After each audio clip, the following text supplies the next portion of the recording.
حمد و صلات کے بعد میرے نہایت واجب الاحترام بزرگوں، نوجوان ساتھیوں، شمع رسالت کے پروانوں، صحابہ کرام رضوان اللہ تعالی علیہم اجمعین کے چاہنے والوں، انشاءاللہ الرحمن آج ہم جس عنوان پر گفتگو کریں گے اس کا تعلق غزوہ احد سے ہے۔ غزوہ احد یہ وہ معرکہ ہے جو حق اور باطل کے درمیان اسلام کی دوسری جنگ ہوئی، جس کی تاریخ تھی 15 شوال المکرم، اور وہ 3 ہجری کو یہ واقعہ پیش آیا۔ آقا علیہ الصلوۃ والسلام جب مکہ کو چھوڑ کر مدینے آئے، ہجرت کے 3 سال کے بعد یہ واقعہ پیش آیا تھا۔ اس کا اجمالی تعارف آپ کو بتاتا چلوں کہ 2 ہجری کو جنگ بدر ہوئی تھی، جس کے اندر آپ احباب نے اس سے قبل سماعت فرمایا، تو جو میرے سننے والے ہیں شاید ان کو یاد بھی ہو کچھ، میں تھوڑا سا 1-2 جملہ بول دیتا ہوں تاکہ آپ کے ذہن میں وہ بات آ جائے کہ جب جنگ جو ہوئی ہے جنگ بدر، وہ اسلام کی پہلی جنگ تھی، کفر اور باطل کے درمیان پہلی جنگ تھی کہ جس کے اندر اللہ تعالیٰ نے اپنے حبیب حضرت محمد مصطفیٰ احمد مجتبیٰ صلی اللہ علیہ وسلم اور ان کے رفقا کو، صحابہ کراموں کو عظیم الشان فتح عطا فرمائی تھی، جس میں ٹوٹل تعداد 313 تھی، اور ان 313 نے پورے کفر کو ہلا کر رکھ دیا تھا، پورے کفر کا نظام درم برم کر کے رکھ دیا تھا، اور یوں سمجھیے کہ پوری دنیا کے اندر اسلام کا رب کائنات نے بول بالا فرما دیا تھا۔ وہ 2 ہجری تھی۔ 2 ہجری کے اندر 70 کافی تعداد کے اندر جو تھے وہ لوگ تھے کفار مشرکین مکہ، جو کہ اس کے اندر مارے گئے تھے، بڑے بڑے سردار ان کے مارے گئے تھے۔ یہ ہم سمجھیے کہ کفار کی جو کریم تھی وہ اس جنگ کے اندر ماری گئی، اور وہ اتنے متکبر تھے کیونکہ ان کے پاس بہت زیادہ ساز و سامان تھا، ہتھیار تھا، طاقت تھی، وہ طاقت کی بلبوتے پہ چلے، اور وہ چاہتے تھے کہ معاذ اللہ اسلام اور صاحب اسلام کو ختم کر دیا جائے، اسلام کو دنیا سے مٹا دیا جائے۔ وہ اس نیت سے نکلے تھے۔ جب ان کو پتہ چلا، کیونکہ وہاں 1000 کا لشکر تھا اور یہاں پر ٹوٹل کتنے تھے 313، اور 1000 کا لشکر جن کے پاس عظیم الشان اسلحہ، اس دور کا جدید اسلحہ، جدید جنگی لباس، گھوڑے، اونٹ، اور یہاں پر صرف 2 گھوڑے ہیں، 70 اونٹ ہیں یا اس سے بھی کم، اور چند جو ہے تلواریں ہیں وہ بھی پرانی، یعنی بظاہر جو جنگ کے اسباب ہوتے وہ نہیں تھے، مگر رب کائنات نے وہ آئے تھے صرف اس لیے کہ جب انہوں نے پتہ کروایا نا جاسوس کے ذریعے کہ دیکھو کہ مسلمانوں کی تعداد کتنی ہے، جب ان کو پتہ چلا کہ اتنی تعداد ہے، کھانے پینے کے لیے بھی کچھ نہیں، اسلحہ بھی کچھ نہیں، تو مکہ کے جو کفار سردار تھے انہوں نے کہا کہ ان سے لڑائی کی ضرورت ہی نہیں پڑے گی، تھوڑی ہی دیر کے اندر سب کو گرفتار کر کے ان کو رسیوں سے باندھ کر مکے میں لے جائیں گے، معاذ اللہ ان کا تماشا بنائیں گے، دنیا کو دکھائیں گے کہ جو ہمارے خلاف، کفر کے خلاف کھڑا ہوتا ہے ہم اس کو اس طرح ختم کر دیتے ہیں۔ مگر وہ نادان جانتے نہیں تھے، ان کے پاس اسلحہ تھا، کھانا پینا تھا، ان کے پاس مال تھا، مگر مومنوں کے پاس رب کائنات کی ذات ہی محمد مصطفیٰ کی ذات تھی۔ اللہ نے عظیم الشان فتح عطا فرمائی۔ بڑے بڑے ابو جہل مارا گیا۔ ابو جہل اپنے آپ کو سردار کہتا تھا۔ جنہوں نے میرے نبی کو نہیں مانا انہوں نے ابو جہل کو مانا، ابو لہب کو مانا، مگر اسلام اسلام ہے۔ میرے نبی نے ان کو اسلام کی دعوت دی، انہوں نے اسلام کی دعوت کو ماننے سے انکار کر دیا۔ میرے نبی کو تکالیفیں دی، ایذائیں دی، اور میرے نبی کا ساتھ نہیں دیا۔ ابو جہل، ابو لہب میرے نبی کے رشتہ دار بھی ہیں، دور قریب کے رشتہ دار، گھر کے ساتھ گھر تھا، اسلام کا ساتھ نہ دیا۔ وہ یہ سمجھتے تھے کہ ہم اسلام کا ساتھ نہیں دیں گے تو اسلام ختم ہو جائے گا، اسلام کو طاقت نہیں ملے گی، مگر رب ہے، وہ جس سے چاہے اپنے اسلام کا کام لے لیتا ہے۔ جب ابو جہل، ابو لہب، عتبہ، شیبہ انہوں نے حضور کا ساتھ نہیں دیا، اسلام کا ساتھ نہیں دیا، تو رب کائنات نے اسلام کا ساتھ دینے کے لیے حضرت بلال کو بھیج دیا، حضرت سلمان کو فارس سے بھیج دیا، اور انہوں نے میرے نبی کا ساتھ دیا۔ جب ساتھ دیا تو یہی ابو جہل جب میدان بدر کے اندر آتا ہے اور بڑے گھوڑے پر بیٹھ کر، خود بڑا طاقتور تھا، بڑا بہادر تھا، جنگجو تھا، سردار تھا، عقل مند تھا، دانا تھا، سرداری تھی، پیسہ تھا، خوبصورتی تھی، گھوڑے پر آیا اور آ کر دیکھنے لگا کیا کہ میں دیکھوں یہ کتنے لوگ ہیں، تکبر کی علامت، گارڈ ساتھ کھڑے ہوئے ہیں۔ اب وہ کفر کی، تکبر کی علامت بن کر ڈٹ کر کھڑا ہوا تھا، کس کے لیے؟ اسلام کو مٹانے کے لیے۔ چھوٹے چھوٹے 2 بچے آئے، ایک کا نام معاذ، دوسرے کا نام معوذ تھا۔ چھوٹے چھوٹے 2 بچے آئے اور آ کر کہنے لگے ایک صحابی رسول سے کہ چچا جان ہمیں یہ بتائیے کہ ابو جہل کون ہے۔ کیا کہنے لگے؟ یہ بتائیے کہ ابو جہل کون ہے، کہاں ہے؟ صحابی رسول کہتا میں نے بچوں کی طرف دیکھا، چھوٹے بچے ہیں اور پوچھتے کس کا ہے؟ ابو جہل کا۔ کہا بیٹا تم کیوں پوچھتے ہو؟ کہا اس لیے پوچھتے ہیں ہم نے سنا ہے کہ یہ ابو جہل جو ہے یہ صاحب اسلام کو، ہمارے نبی کو، اللہ کے محبوب کو برا بھلا کہتا ہے، ہم نے سنا ہے یہ اسلام کی مخالفت کرتا ہے۔ کہا بیٹا تم کیا کرو گے؟ کہنے لگے ہم اس بدبخت کو واصل جہنم کریں گے۔ وہ چھوٹے بچے تھے، ننھے بچے، چھوٹے 7 8 سال 10 سال کی عمر، چھوٹے بچے، چھوٹی تلواریں۔ صحابی کہتے ہیں میں نے اشارہ کیا جو بڑے گھوڑے پر بیٹھا ہوا ہے، جس کے ارد گرد گارڈ کھڑے ہیں، انحصار ہے۔ کہا یہی تو ابو جہل ہے۔ وہ صحابی رسول کہتے ہیں بس میرے منہ سے یہ جملہ نکلنا تھا، اشارہ کرنا تھا۔ معاذ اور معوذ دوڑے اور دوڑتے فوراً اس جگہ پر پہنچے۔ کس جگہ پر؟ جس جگہ پر ابو جہل کھڑا ہوا تھا، عوام بھی کھڑی ہوئی تھی، لوگوں نے دیکھا چھوٹے بچے ہیں، کسی نے دھیان ہی نہیں دیا کہ چھوٹے بچے کیا کر لیں گے، مگر ان کو نہیں پتا تھا یہ چھوٹے بچے تو ہیں مگر ان کے اندر ایمانی غیرت موجود ہے۔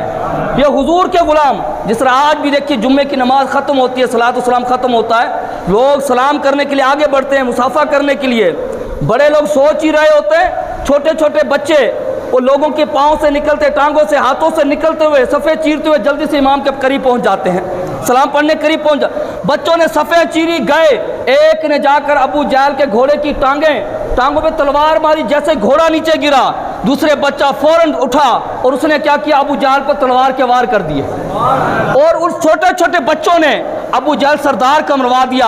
اور رب کائنات نے بتایا میں خدا ہوں، میں رب ہوں، میں چاہوں تو ابو جہل جو کہ سردار ہے، میں چاہوں تو چھوٹے بچوں سے مروا دوں۔ جو اپنے آپ کو تکبر کا پہاڑ سمجھتا تھا، اللہ نے اس ابو جہل کی غروری تکبر کس سے ختم کروایا؟ چھوٹے بچوں سے۔ وہ تو رب ہے، کون نہیں جانتا کہ جب خانہ کعبہ پہ ابرا نے حملہ کیا، وہ ہاتھیوں کا لشکر لے کر آیا، چاہتا یہ تھا کہ کیا کروں، خانہ کعبہ کو ختم کر دوں، ملیا میٹ کر دوں۔ اب کیونکہ واقعے کی میں تفصیل میں نہیں جاتا، بس یہ بتانا چاہتا ہوں، وہ لے کر آیا ہاتھیوں کا لشکر۔ اور ہاتھی کس کی علامت ہے؟ طاقت کی علامت، ہاتھی بڑے جسامت کی علامت، ہاتھی تکبر کی علامت۔ لے کر آیا، کہنے لگا کہ آج مسلمانوں کا کعبہ قبلہ ختم کر دوں گا، خانہ کعبہ کو شہید کر دوں گا۔ معاذاللہ اس نیت سے ابرا اپنا پورا لشکر لے کر آیا۔ تو رب کائنات نے کیا کیا؟ اللہ قرآن میں دعوت دیتا ہے، تبھی تو کہتے ہیں قرآن کو پڑھو ورنہ گمراہ ہو جاؤ گے، قرآن کو چھوڑو گے دنیا میں رسوا ہو جاؤ گے۔ قرآن کیا کہتا ہے؟ اللہ کہتا ہے میرے محبوب الم تر کیف فعل ربک باصحاب الفیل، میرے محبوب تم نے نہیں دیکھا ہم نے اصحاب فیل والوں کا کیا حال کر دیا؟ کیا ہوا؟ ابرا ہاتھیوں کا لشکر جب لے کر آیا تو وہاں سے ننھے ابابیل، چھوٹے پرندے، وہ پرندے ایسا ابابیل پرندہ اتنا بڑا ہوتا ہے اگر آپ اس کو مٹھی میں لیں تو مٹھی میں بند ہو جائے، اتنا چھوٹا سا ننھا سا ابابیل۔ رب کائنات نے اس کو حکم دیا کہ جاؤ میرے گھر کی حفاظت کرو، میرے گھر اللہ کے گھر خانہ کعبہ کی حفاظت کرو۔ ننھے سے ابابیل اڑے، ان کے پنجوں میں 2 کنکریاں، ان کے چونچ میں کنکری، کہتے وہ ننھے سے پرندے اڑتے ہوئے آتے، جس طرح آج آپ نے دیکھا ہوگا کہ جہاز کے ذریعے بمباری کی جاتی ہے، یعنی وہ ننھے سے جہاز، راکٹ، ان کی چونچ میں اور پنجوں میں کیا تھے؟ کنکریاں لے کر آتے۔ کہتے ہاتھی جہاں موجود ہوتا، ہاتھی کے اوپر سے کنکری پھینکتے، وہ کیا ہوتا کہ جب ہاتھی کے جسم پر لگتی آر پار ہو جاتی، یہاں تک کہ زمین میں جاتی، زمین کو پھاڑ دیتی اور واپسی کنکری نکل کر باہر ہو جاتی تھی۔ اسی طرح رب کائنات نے پورے ابرا بادشاہ کے ہاتھیوں کو کیا کر دیا؟ تہس نہس کر دیا، نیست و نابود کر دیا۔ اگر اب رب تعالیٰ چاہتا تو ہاتھیوں کے مقابلے میں ہاتھی بھیجتا، تو پھر تو ہر کوئی یہ کہتا کہ وہ ہاتھی لے کر آیا۔ رب نے ہاتھیوں کا مقابلہ کس سے کروایا؟ ہاتھیوں سے کروایا نہیں۔ رب نے کہا تم ہاتھی لے کر یہ سمجھتے ہو کہ اسلام کو، خانہ کعبہ کو ختم کر دو گے، اللہ کے گھر کو ختم کر دو گے؟ کہا تمہارے مقابلے میں ہاتھی نہیں بھیجوں گا، ننھے سے ابابیل بھیجوں گا جو تمہیں کیا کر دیں گے؟ نیست و نابود کر دیں گے، تہس نہس کر دیں گے۔ وہاں ہاتھی طاقت کی علامت یا ننھا سا پرندہ کمزوری کی علامت، مگر پرندہ چلا کس کے کہنے پر؟ اللہ کے حکم پر چلا۔ جب اللہ کے حکم پر چلا تو ننھے سے پرندے نے یہ نہیں سوچا کہ سامنے ہاتھی ہے، سامنے بادشاہ ہے، سامنے طاقت ہے، بس اس نے کہا مجھے رب کا حکم ہے کہ پرندے ابابیل تو چل، تیرا کام ہے چل کر ان پر کنکریاں پھینکنا، میرا کام خدا کا یہ ہے کہ ان کو نیست و نابود کرنا۔ ارے وہاں طاقت کی علامت ہے، وہاں پر غرور کی علامت ہے، وہاں پر بڑے بڑے جسامت کی علامت ہے، پہاڑ جیسے ہاتھی موجود ہیں۔ یا ننھے سے ابابیل چلے، مگر ننھے سے ابابیل اگر یہ سوچ لیتے کہ وہاں ہاتھی ہیں تو واپسی پلٹ کر آ جاتے، مگر انہوں نے کہا ہمیں رب نے بھیجا ہے، اور رب جو بھیجے جس کام کے لیے، اور رب کے کام کہنے پر بندہ چل پڑے تو ناکام نہیں ہوتا بلکہ کامیابی ہی کامیابی مل جایا کرتی ہے۔ وہ چلے، ان کو نیست و نابود کر دیا۔ تو پتہ چلا بندہ کمزور ہو، ہلکا ہو، بوجھل ہو، اسلحہ نہ ہو، بندے کے بظاہر طاقت نہ ہو، خدا کے حکم پر چلے، اللہ پہ توکل کرے، تو رب کائنات نے یہ مثالیں ہمارے سامنے رکھ دی کہ میں ننھے سے ابابیل کے ذریعے بڑے سے بڑے طاقتور کو مروا سکتا ہوں۔ تو اے مومن بندو، تم میرے اسلام کے لیے کھڑے ہو جاؤ، اگرچہ تمہارے سامنے کتنی بڑی طاقت کیوں نہ ہو، مگر جب تم میرے پہ توکل کر کے مجھ پر ایمان رکھ کے چلو گے، اللہ فرماتا تم چھوٹے ہوگے، کمزور بھی ہوگے، مگر میری مدد سے میں تمہیں کامیابی اور کامرانی عطا فرما دوں گا۔ تو بہرحال ننھے بچوں نے کیا کر دیا؟ ابو جہل کو قتل کر دیا، واصل جہنم کر دیا۔ اب میں آتا ہوں کہ یہ جنگ بدر جو ہوئی 2 ہجری میں، جب کفار مکہ مارے گئے، مشرکین مکہ مارے گئے، اور آپ نے یہ بات سنی ہوگی کہ مکے کے جو لوگ تھے، عرب کے جو لوگ تھے، وہ اپنا بدلہ نہیں بھولتے تھے، بدلہ لیتے تھے۔ وہ کبھی بھی اپنا جو کوئی نقصان ہو جاتا اس کا خمیازہ پورا کرنے کے لیے وہ اپنی پوری کوشش کرتے تھے۔ انہوں نے پھر جا کر تیاری کی، پھر جا کر کیا کیا؟ تیاری کی، اسلحہ اکٹھا کیا، مال اکٹھا کیا، فوج تیار کی۔ 3 ہجری ہوئی، 2 ہجری میں جنگ بدر ہوئی، 3 ہجری میں یہ کہاں پر آئے؟ واپسی کافر اکٹھے ہو کر کہاں پر آ گئے؟ احد کے مقام پر۔ یہ احد کہاں ہے؟ مدینے سے 3 کلومیٹر باہر، مدینے سے 3 کلومیٹر باہر، اسی کے دامن میں یہ واقعہ پیش آیا جنگ احد کا۔ اس جگہ پر یہ واقعہ پیش آیا، اسی لیے اس کا نام کیا رکھ دیا گیا؟ جنگ احد۔ اس جگہ پر آ کر اکٹھے ہوئے میرے نبی کریم حضرت محمد مصطفیٰ احمد مجتبیٰ، سب کہہ دیجئے صلی اللہ علیہ وسلم نے صحابہ کو بلایا، بلا کر فرمایا میرے غلاموں، وہ کفار جن کو ہم نے مارا تھا وہ واپسی آ گئے، اور پہلے ان کی سرداری کوئی اور کر رہا تھا، اب ان کی سرداری ابو سفیان کر رہا تھا، جو اس وقت ابھی ایمان نہیں لے کر آیا تھا، بعد میں یہ ایمان لے آئے تھے۔ تو پھر ابو سفیان رضی اللہ تعالیٰ عنہ ہو گئے، کیونکہ اب ہم ان کا تعظیم سے نام لیں گے، کیونکہ یہ اسلام سے پہلے کی بات تھی، مگر بعد میں اسلام لے آئے۔ ابو سفیان لشکر کے سردار بن کر آئے، وہ لیڈ کر رہے تھے۔ حضور نے صحابہ سے مشورہ کیا کہ میرے غلاموں بتاؤ، توجہ کرنا، میرے غلاموں بتاؤ کہ وہ واپسی لڑنے کے لیے آ گئے، اب کیا کرنا چاہیے؟ صحابہ نے عرض کی یا رسول اللہ آپ کا حکم چاہیے، جیسا آپ کہو گے ہم ویسا ہی کرنے کے لیے تیار ہیں۔ حضور نے فرمایا بتاؤ جنگ یہاں کرنی چاہیے مدینے میں، یا مدینے سے باہر نکل کر جنگ احد کا جو مقام ہے وہاں پر جنگ کرنی چاہیے؟ صحابہ نے مشورہ دیا، اور اس کے اندر ابی بن کعب یہ کون تھا؟ منافق تھا۔ اس کو پہلی مرتبہ میرے نبی علیہ الصلوۃ والسلام نے اس کو بھی بلایا، کس کے لیے؟ مشورے کے لیے۔ جب بیٹھے تو حضور نے صحابہ سے پوچھا کیا کرنا چاہیے؟ کچھ صحابہ جو تھے، کون سے انصار صحابہ، ان کا خیال یہ تھا یا رسول اللہ مدینے میں رہ کر لڑا جائے، اور یہی خیال منافق کا بھی تھا، ابی بن کعب کا، وہ بھی یہ کہتا تھا یہیں پر ہو۔ مگر وہ لوگ جو بدر میں نہ جا سکے، جنہوں نے جنگ بدر دیکھی کہ تھوڑے سے تھے، اللہ نے کامیابی عطا فرمائی، کامرانی عطا فرمائی، وہ نوجوان کہتے تھے کہ یا رسول اللہ ہماری خواہش ہے کہ ہم بھی اللہ کی راہ میں لڑیں، ہم بھی اللہ کی راہ میں شہید ہو جائیں، یا رسول اللہ ہم چاہتے ہیں کہ آگے بڑھے اور جبل احد کی طرف جائے اور وہاں جا کر جہاد کرے، لڑے۔ آقا علیہ الصلوۃ والسلام کے خیال کیا تھا؟ وہیں جہاد ہونا چاہیے۔ برا جب صحابہ نے یہ مشورہ دیا، آقا علیہ الصلوۃ والسلام گھر میں تشریف لے گئے، اور آقا علیہ الصلوۃ والسلام جب گھر میں گئے، جنگی لباس پہن کر باہر آئے، صحابہ کو احساس ہوا، جو نوجوان صحابہ، انہوں نے عرض کی یا رسول اللہ ہم نے آپ کو یہ رائے دی کہ جنگ وہاں کرنی چاہیے، آپ یہاں کا چاہتے تھے، یا رسول اللہ ہم سے غلطی ہو گئی، ہمیں آپ کو رائے یہ نہیں دینی چاہیے تھی، آپ جیسا چاہیں گے ویسا ہی ہوگا۔ حضور نے فرمایا میں نبی ہوں، اور نبی جب جنگی لباس پہن لے تو خالی نہیں آیا کرتے، فرمایا اب جانا ہے۔ عرض کی یا رسول اللہ ہم تیار ہیں۔ حضور چلے تو یہاں پر وہ جو منافق تھا نا، اس کے ساتھ 300 بندے تھے۔ کتنے بندے تھے؟ ابی بن کعب۔ ٹوٹل کتنی تعداد ہے؟ 1000 کی۔ ابی بن کعب جو کون تھا؟ منافق تھا، اس کے ساتھ کتنے لوگ تھے؟ 300 لوگ۔ اس نے جب دیکھا کہ میری بات کو نہیں مانا گیا، نوجوانوں کی بات کو مانا گیا، تو منافق منافق ہوتا ہے، منافق کی اپنی ترجیحات ہوتی ہیں، اس کی اپنے اپنے جو پسند ہوتی ہے۔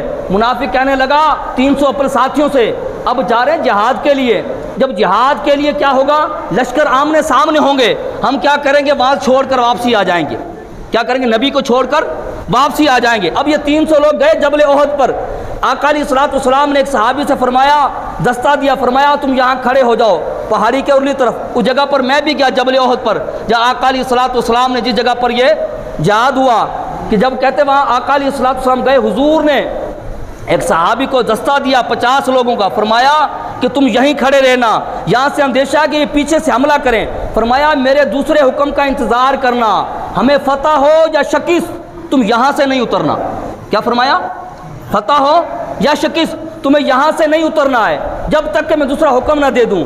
اور کہتے جب یہ بات ہوئی وہ صحابہ وہاں کھڑے ہو گئے، منافقوں نے جب دیکھا کہ جنگ شروع ہو گئی ہے، ابی بن کعب نے کیا کیا، اس نے اپنے ساتھیوں کو ساتھ لیا، 300 کو لے کر آ گیا، کہ لگا جب ہم پیچھے ہٹیں گے 300 تو ظاہر سی بات ہے دوسرے لوگوں کے بھی قدم ڈگمگائیں گے، اور کیا ہوگا، معاذ اللہ محمد مصطفیٰ اور ان کے غلام یہ شکست خوردہ ہو جائیں گے، یہ ہار جائیں گے۔ قرآن نے یہ پورا نقشہ بیان کیا۔ جب آپ واپسی پلٹے تو 2 اور بھی قبیلے ایسے تھے جن کے لوگوں کے قدم ڈگمگائے، انہوں نے جب ان کو دیکھا کہ 300 لوگ جا رہے ہیں، یعنی وہاں 3000 کا لشکر، وہاں کھانا پینا، مال و دولت، ان کے بعد بہترین پھر اسلحہ تھا، اور ظاہر سی بات ان کے حالات کیسے تھے میں ابھی بتاتا ہوں کہ مسلمانوں کے اس وقت حالات کیسے تھے۔ بظاہر منافق نکلا، 2 قبیلے والے جانے لگے، اللہ نے فرمایا کہ ان قبیلے والوں کے ہم نے قدموں کو جما دیا تھا۔ کیا کر دیا، ان کو ہم نے استقرار دیا، ان کے قدم جما دیے، ان کی ہم نے مدد کی۔ وہ قبیلے والے پھر کہتے تھے کہ اللہ کا شکر ہے کہ اللہ نے قرآن میں ہمارا ذکر کیا، اللہ نے ان کو بھی ہمت دی، اللہ تعالیٰ نے مسلمانوں کو فتح عطا فرما دی، مسلمانوں کو فتح عطا فرما دی۔ 300 منافق تھے، اللہ نے منافقوں کا ذکر کرنا بھی گوارا نہیں سمجھا، کیوں، فرمایا منافق اس قابل ہے ہی نہیں۔ قرآن میں مومن کا ذکر ہے، قرآن میں قاتل کا ذکر ہے، قرآن کے اندر اور دوسرے لوگوں کا ذکر ہے، مگر رب کائنات نے منافق کا ذکر ہی نہیں کیا۔ فرمایا منافق کی بھی کوئی ایسی چیز ہے کہ جس کا ذکر کیا جائے۔ اس واقعے میں منافق کا آخر میں جا کر تھوڑا ذکر آتا ہے، مگر شروع کے واقعات میں ان کا ذکر نہیں آتا۔ اللہ نے فتح عطا فرما دی، اللہ نے کہاں پر، غزوہ احد میں فتح عطا فرما دی۔ جب فتح عطا فرمائی تو کہتے ہیں صحابہ جو اوپر پہاڑی پہ جن کو میرے نبی نے کھڑا کیا تھا، کیا فرمایا تھا کہ جنگ ہاریں یا جیتیں تم یہی موجود رہنا۔ صحابہ میں آپس میں اختلاف ہو گیا، مشرکین مکہ بھاگنے لگے، کافر بھاگنے لگے۔ صحابی نے کہا چلو اب تو جنگ ختم ہو گئی، کافر بھاگ رہے ہیں، چلو ہم بھی اپنے بھائیوں کی مدد کرتے ہیں، ہم بھی جا کر مال غنیمت سمیٹتے ہیں، ہم بھی خوشی میں شریک ہوتے ہیں۔ تو ایک صحابی نے کہا حضور نے فرمایا تھا کہ جب تک دوسرا حکم نہ آ جائے تو یہاں سے نہ اترنا۔ وہ کہنے لگے وہ حضور نے اس لیے فرمایا تھا، ان کو سمجھنے میں مغالطہ ہوا، میں یہاں نہیں کہوں گا صحابہ نے غلطی کی، مغالطہ ہوا۔ کہنے لگے حضور نے فرمایا تھا کہ جنگ کی وجہ سے اب جنگ تو ختم ہو گئی، بہرحال اب ہمیں اترنا چاہیے۔ کہتے بس نیچے اترنا تھا۔ خالد بن ولید پیچھے کھڑے ہوئے تھے، جن کے ساتھ گھوڑوں کا لشکر، ان کے ساتھ 100 گھوڑے یا 1000 گھوڑے۔ خالد بن ولید نے دیکھا شکست تو ہو گئی ہے، چلو اب کیا کرتے ہیں، اب ان کو بھی ہم شہید کرتے ہیں۔ کہتے خالد بن ولید نے پیچھے دیکھا جگہ خالی ہے، وہاں سے پیچھے سے اترے تو صحابہ کرام 2 پہاڑوں کے درمیان آ گئے۔ اب ادھر سے بھی وہ کفار، ادھر سے بھی کفار۔ جب خالد بن ولید آئے تو دوسرے کافروں نے جب دیکھا کہ خالد بن ولید آ گیا، وہ بھی وہاں سے واپسی پلٹے۔ وہ فتح، وہ عظیم شان جو فتح مل چکی تھی، بس ایک میرے نبی کا کہنا نہ ماننے کی وجہ سے، ایک میرے نبی کی بات کو نہ سمجھنے کی وجہ سے صرف وہ نیچے اترے، اس کے بعد 70 صحابہ شہید ہو گئے۔ کتنے صحابہ؟ 70 صحابہ شہید ہوئے۔ اور جب 70 صحابہ شہید ہوئے، آقا علیہ الصلوۃ والسلام کے جسم مبارک پر بھی، آپ کو بھی دانت مبارک شہید ہو گیا، آپ کے جسم سے بھی خون بہنے لگا۔ اور جب خون بہا، حضور نے فرمایا کہ جبل احد کی طرف چل پڑو۔ جبل احد وہ میں نے بھی دیکھا ہے، اللہ تعالیٰ آپ کو بھی کبھی لے جائے۔ وہ غار جس کے اندر آقا علیہ الصلوۃ والسلام نے آرام فرمایا تھا، اب وہ انہوں نے بند کر دی، پہلے کبھی کھلی ہوئی تھی۔ کہتے ہیں اس غار کے اندر آقا علیہ الصلوۃ والسلام تشریف لے گئے۔ صحابہ کرام وہاں سے جب آئے تو 70 صحابہ شہید ہو گئے، صرف ایک میرے نبی کی بات کو نہ سمجھنے کی وجہ سے۔ تو اللہ نے بتایا کہ لوگوں دیکھو، یہ میرے صحابہ کو جو فتح ملی تھی محمد مصطفیٰ کا حکم ماننے کی وجہ سے ملی تھی، فقط انہوں نے ایک بات میرے مصطفیٰ کی سمجھنے کے اندر غلطی ہو گئی انہوں کو سمجھ میں نہیں آئی تو فتح کس میں بدل گئی؟ شکست میں بدل گئی۔ تو ایک اگر کوئی نبی کی بات کو نہ مانے تو فتح شکست میں بدل جائے۔ میں آپ سے پوچھتا ہوں، میں اور آپ دن میں کتنی باتیں ایسی ہیں جو اپنے نبی کی باتیں چھوڑ رہے ہیں؟ کتنی ایسی باتیں کہ جس باتوں کے ہم اپنے نبی سے منہ پھیر رہے ہیں؟ تو پھر بتائیے، کیا جب ہم شادی کر رہے ہوتے ہیں تو کیا اپنے نبی کی بات کو مان رہے ہوتے ہیں؟ تو پتہ چلا جو شادی کی جا رہی نبی کی بات کو مانا جائے تو پھر شادی میں شکست نہیں ہوتی، اللہ تعالیٰ فتح یابی عطا فرما دیا کرتا ہے۔ آپ اگر کوئی گھر کے اندر کاروبار دکان بازار میں کر رہے ہیں، اگر نبی کے فرمان کو حکم کو مانیں گے تو وہ کاروبار کبھی ختم نہیں ہوگا، انشاءاللہ رب کائنات آپ اس میں فتح یابی اور اس میں اللہ برکت عطا فرما دے گا۔ اور نبی کے فرمان کو چھوڑا تو پھر کیا ہوگا؟ پھر فتح بھی ہو جائے، کاروبار چل بھی رہا ہو تو کیا ہو جائے گا؟ بے برکتی اور ختم ہو جائے گی۔ اولاد اللہ نے دی ہے، اگر نبی کے حکم کو مان کر اس کے مطابق تربیت کر رہے ہوگے تو انشاءاللہ اللہ تعالیٰ اولاد کو بھی فتح یابی اور کامیابی دے دے گا۔ اور اگر نبی کی بات کو چھوڑ کر اپنی من مرضی کر رہے ہوگے تو پھر کیا ہوگا؟ کامیابی مل بھی گئی تو کامیابی کس میں بدل جائے گی؟ شکست میں بدل جائے گی۔ یہاں فقط ایک فرمان سمجھنے میں مغالطہ ہوا تو فتح شکست میں بدل گئی۔ آج ہم مسلمانوں کا کیا حال ہے؟ ہم اپنے نبی کی کتنی باتوں کو مان رہے ہیں۔ تو اللہ نے بتا دیا کہ لوگوں دیکھو، غزوہ بدر میں جو تمہیں عظیم الشان فتح ملی تھی وہ میرے مصطفیٰ کا حکم ماننے کی وجہ سے ملی تھی، اور یہ بھی تمہیں عظیم الشان فتح ملی تھی میرے نبی کی، جب تک تم نے بات مانی وہ موجود رہے تم کامیاب رہے۔ جیسے تم نے میرے نبی کی بات کو چھوڑا، تم سے مغالطہ ہوا تو پہاڑی سے نیچے اترے تو بہت بڑا نقصان ہوا۔ اسی نقصان کے اندر 70 صحابہ شہید ہو گئے۔ اسی کے اندر میرے نبی کریم صلی اللہ علیہ وسلم کا چچا حضرت امیر حمزہ بھی شہید ہو گئے۔ حضرت امیر حمزہ کون تھے؟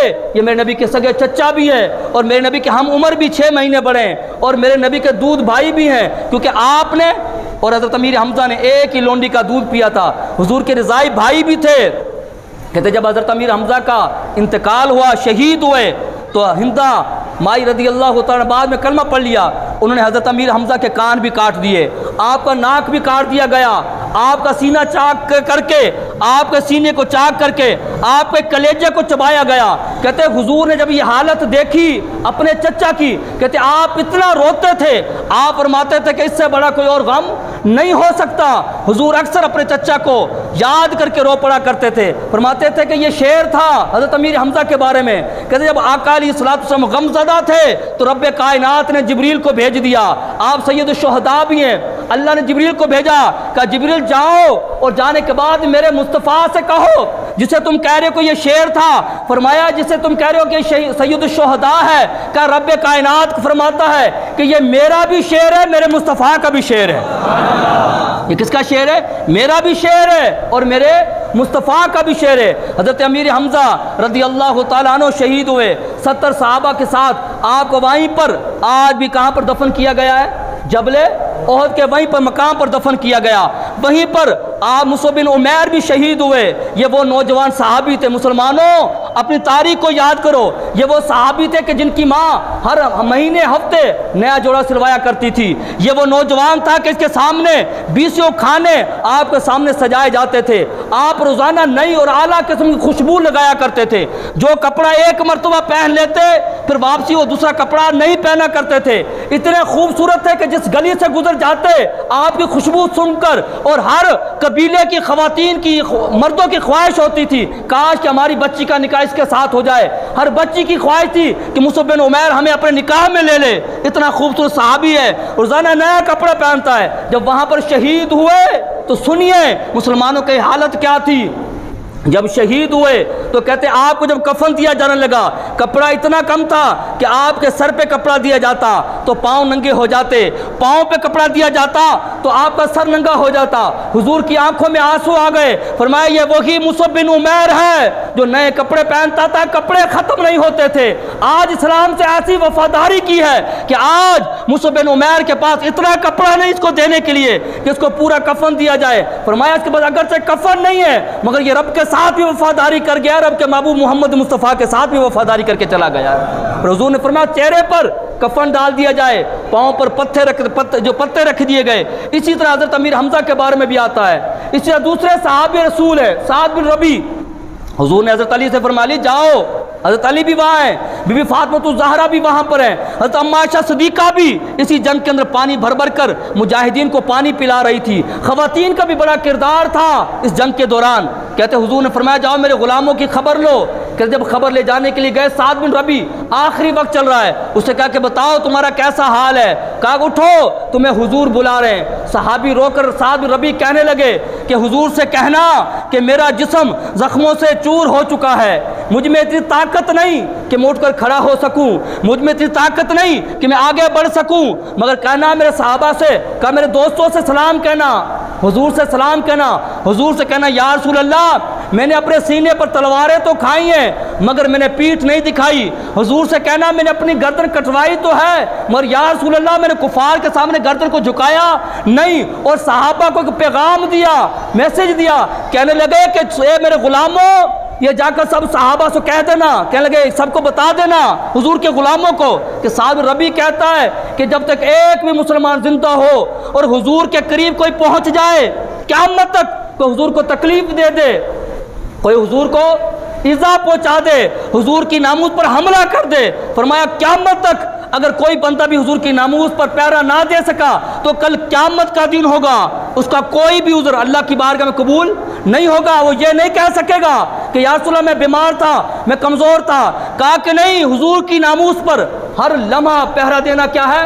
فرض ہے۔ سعد بن ربی کی 2 بیٹیاں تھیں، یہ نہیں کہا میری بچیوں کا کیا ہوگا، یہ نہیں کہا کہ میری بچیوں کو کون سنبھالے گا، یہ نہیں کہا میں دنیا سے جا رہا ہوں میری اولاد کا کیا ہوگا، جاتے وقت بھی کہنے لگے کہ لوگوں حضور کے غلاموں حضور کی ناموس پر پہرا دینا ورنہ قیامت کے دن کوئی بھی عذر اللہ کی بارگاہ میں قبول نہیں ہوگا۔ کہتے جب صحابہ شہید ہو گئے، شہید ہونے کے بعد حضور نے فرمایا کہ اللہ تعالیٰ نے ان کو آسمان جنت کا پرندہ بنایا، جنت میں گھومنے لگے، جنت کی نہروں کی سیر کرنے لگے، جنت کے محلات میں رہنے لگے۔ تو شہیدوں کی روحوں نے کہا کہ مولا ہمیں اجازت دے تاکہ ہم اپنے مسلمان بھائیوں کو بتائیں کہ بظاہر ہم شہید ہوئے اور اللہ نے ہمیں اتنا بڑا مقام و مرتبہ عطا فرما دیا ہے، ہم جنت کی سیر کر رہے ہیں، ہم چاہتے ہیں اپنے بھائیوں کو بتائیں تاکہ وہ کبھی مایوس نہ ہو، ان کے اندر اسلام کے لیے قربان ہونے کا جذبہ اور بھی بڑھ جائے۔ جب انہوں نے یہ بات کہی تو رب کائنات نے کہا کہ جبریل جا، ان کی خواہش یہ ہے کہ لوگوں کو بتائیں کہ جو اللہ کی راہ میں مارے جائیں وہ مرتے نہیں، اللہ انہیں ہمیشہ والی زندگی عطا فرما دیتا ہے۔ اللہ نے قرآن نازل فرما دیا وَلَا تَحْسَبَنَّ الَّذِينَ قُتِلُوا فِي سَبِيلِ اللَّهِ أَمْوَاتًا بَلْ أَحْيَاءٌ عِندَ رَبِّهِمْ يُرْزَقُونَ۔ اللہ نے فرما دیا کہ جبریل جا میرے مصطفیٰ سے کہہ دے کہ لوگوں کو بتا دے وَلَا تَحْسَبَنَّ الَّذِينَ قُتِلُوا، جو اللہ کی راہ میں مارے جائیں، جو اللہ کی راہ میں فی سبیل اللہ امواتا، جو اللہ کی راہ میں مارے جائیں انہیں مردہ نہ کہو، بل احیاء، بلکہ وہ زندہ ہیں، بلکہ وہ زندہ ہیں، عند ربہم یرزقون، اللہ کے ہاں ان کو رزق بھی عطا فرما دیا جاتا ہے، اللہ کے ہاں ان کو رزق بھی عطا فرما دیا جاتا ہے۔ تو عزیزان من یہ وہ جنگ تھی جس کو جنگ احد کہا جاتا ہے، اور اس کے اندر بھی رب کائنات کے صحابہ نے اور غلاموں نے عظیم الشان قربانی دی، اور ہمیں بھی یہ بتایا کہ اسلام کے لیے ہر وقت تیار رہنا چاہیے، اسلام کے لیے ہر چیز کو قربان کر دینے کا نام ہے۔ اللہ تعالیٰ کی بارگاہ میں دعا ہے، اور میرے نبی نے فرمایا کہ جو بندہ بھی حضرت امیر حمزہ رضی اللہ تعالیٰ عنہ کو مزار آج جبل احد کے آغوش کے اندر ہے، حضور نے فرمایا قیامت تک جو بھی بندہ یہاں پر آ کر ان کو سلام کہے گا، قیامت تک حضرت امیر حمزہ رضی اللہ تعالیٰ عنہ ان کو ان کے سلام کا جواب عنایت فرماتے رہیں گے، جواب دیتے رہیں گے۔ تو اللہ تعالیٰ شہداء کے صدقے میں امت مسلمہ کی خیر فرمائے، فلسطین کی خیر فرمائے، اور جنہوں صحابہ کرام نے حضرت امیر حمزہ نے والی مدینہ نے اسلام کے لیے جس طرح قربانیاں دی، مزید صحابہ نے قربانیاں دی، ان قربانیوں کے صدقے میں رب کائنات ملک پاکستان کے اندر بھی ہمیں اسلام کے لیے جد و جہد کرنے کے لیے، نظام مصطفیٰ کے لیے عملی جد و جہد کرنے کی توفیق عطا فرمائے۔ ملک پاکستان کے اندر ہمیں اللہ تعالیٰ اپنی سر کی آنکھوں سے نظام مصطفیٰ دیکھنے کی توفیق عطا فرمائے۔ وآخر دعوانا الحمدللہ رب العالمین۔